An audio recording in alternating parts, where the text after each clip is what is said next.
Hello and welcome to this continuous conversation guide. During the next couple of minutes, I'm going to run through everything you need to know. Imagine going to the opticians to have your eyes checked and the optician telling you that you need glasses.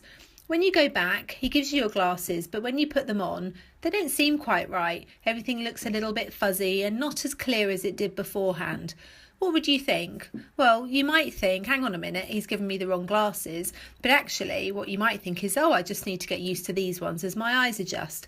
This is exactly what the underlying principle of continuous conversation is. It's about getting to see the world through somebody else's eyes and getting used to what their view of the world might look like.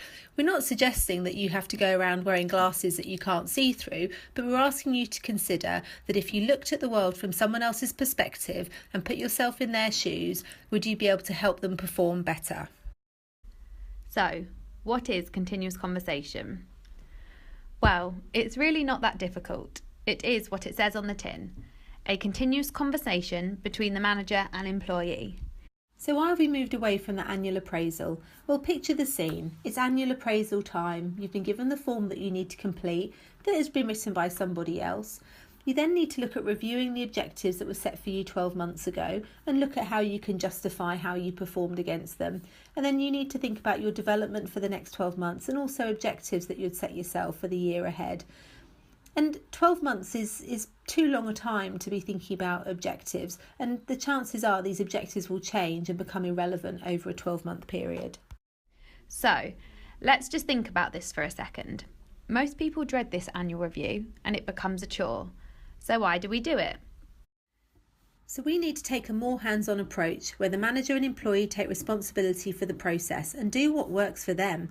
You should look at it as more as mentoring, coaching, supporting, as well as a review of performance, conducting regular conversations with your team as and when they or you need it. How do I do continuous conversation? Well, the simple answer is there is no right way. You choose. So if you're the person being reviewed, does a coffee and a catch-up work? Or is something more formal that's diarised suit you better? Do you prefer to catch up over the phone and maybe follow this up with an email? Or do you like a traditional process with a form and targeted management?